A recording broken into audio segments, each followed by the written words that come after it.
Assalamualaikum warahmatullahi wabarakatuh. Perkenalkan, nama saya Nur Amalia Putri, NIM 140418073, rombel 5A. Pada video kali ini, saya akan menerangkan mengenai asas-asas dan prinsip bimbingan dan konseling. Penyelenggaraan layanan bimbingan dan konseling juga perlu mengacu pada asas-asas bimbingan dan konseling. Asas-asas bimbingan dan konseling yaitu ketentuan-ketentuan yang harus diterapkan dalam penyelenggaraan layanan itu. Karena pelayanan bimbingan dan konseling adalah pekerjaan profesional. Apabila asas-asas bimbingan dan konseling diikuti dan terselenggara dengan baik, akan sangat diharapkan pelaksanaan layanan mengarah pada tujuan yang diharapkan. Asas-asas yang dimaksud adalah asas kerahasiaan, kesukarelaan, keterbukaan, kekinian, kemandirian, kegiatan, kedinamisan, keterpaduan, kenormatif keahlian, alih tangan, dan tutwuri handayani. Untuk menghindari kesalahan dan penyimpangan dalam pemberian layanan dan menjaga mutu bimbingan dan konseling, maka perlu dipahami tentang prinsip-prinsip bimbingan dan konseling yang merupakan paduan hasil kajian teoretik dan telaah lapangan yang digunakan sebagai pedoman dalam pelaksanaannya. Prinsip-prinsip bimbingan dan konseling meliputi prinsip umum dan prinsip khusus. Prinsip khusus meliputi prinsip yang berkenaan dengan sasaran layanan, permasalahan individu, program layanan, dan pelaksanaan layanan. Pada video kali ini, saya akan menjelaskan beberapa asas bimbingan dan konseling. Yang pertama yaitu asas kerahasiaan.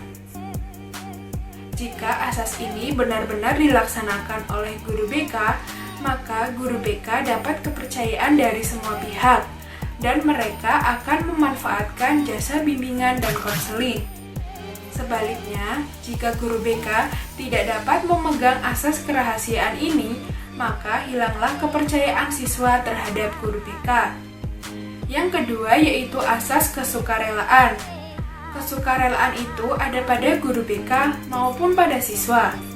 Artinya, siswa secara suka dan rela tanpa ada perasaan terpaksa mau menyampaikan masalah yang dihadapinya dengan mengungkapkan secara terbuka hal-hal yang dialaminya.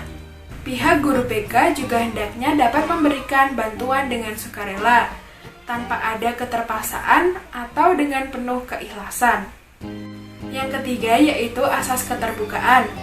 Suasana keterbukaan antara guru BK dengan siswa dalam pelaksanaan bimbingan dan konseling sangat diperlukan, karena penerapan asas ini akan lebih mempermudah pencapaian tujuan bimbingan dan konseling.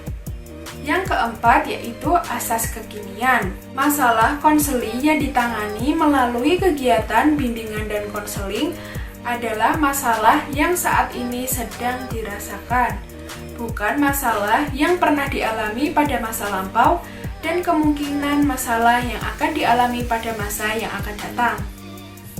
Selanjutnya yaitu asas kemandirian. Pencapaian tujuan dari pelayanan bimbingan dan konseling tercapai bila mana menjadikan siswa dapat berdiri sendiri, tidak tergantung pada orang lain atau tergantung pada guru BK. Yang keenam yaitu asas kegiatan. Hasil usaha layanan bimbingan dan konseling tidak akan berarti bila siswa yang dibimbing tidak melakukan kegiatan dalam mencapai tujuan-tujuan bimbingan. Yang ketujuh yaitu asas kedinamisan. Upaya layanan bimbingan dan konseling menghendaki terjadinya perubahan pada diri siswa yang dibimbing, yaitu perubahan tingkah laku ke arah yang lebih baik.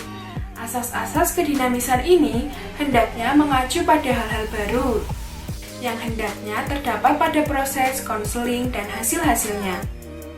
Yang kedelapan yaitu asas keterpaduan. Layanan bimbingan dan konseling berupaya memadukan berbagai aspek dari siswa yang dibimbing. Sebagaimana diketahui, siswa yang dibimbing itu memiliki berbagai segi. Jika keadaannya tidak saling serasi dan terpadu, akan menimbulkan sebuah masalah.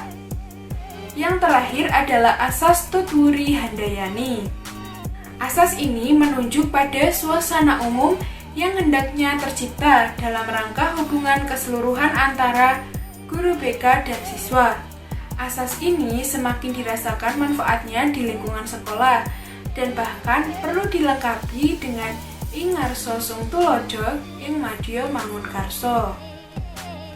Selanjutnya yaitu prinsip-prinsip bimbingan dan konseling. Prinsip bimbingan dan konseling dibagi menjadi dua, yaitu prinsip umum dan prinsip khusus. Adapun prinsip umum bimbingan dan konseling adalah sebagai berikut. Yang pertama yaitu bimbingan harus berpusat pada siswa yang dibimbing.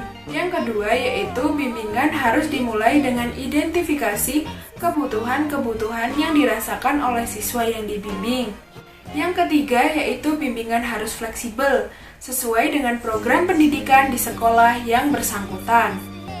Sedangkan prinsip khusus bimbingan dan konseling meliputi yang pertama yaitu prinsip-prinsip yang berkenaan dengan sasaran layanan. Yang kedua yaitu prinsip-prinsip yang berkenaan dengan permasalahan individu.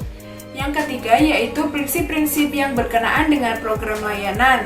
Yang keempat yaitu prinsip-prinsip yang berkenaan dengan pelaksanaan pelayanan.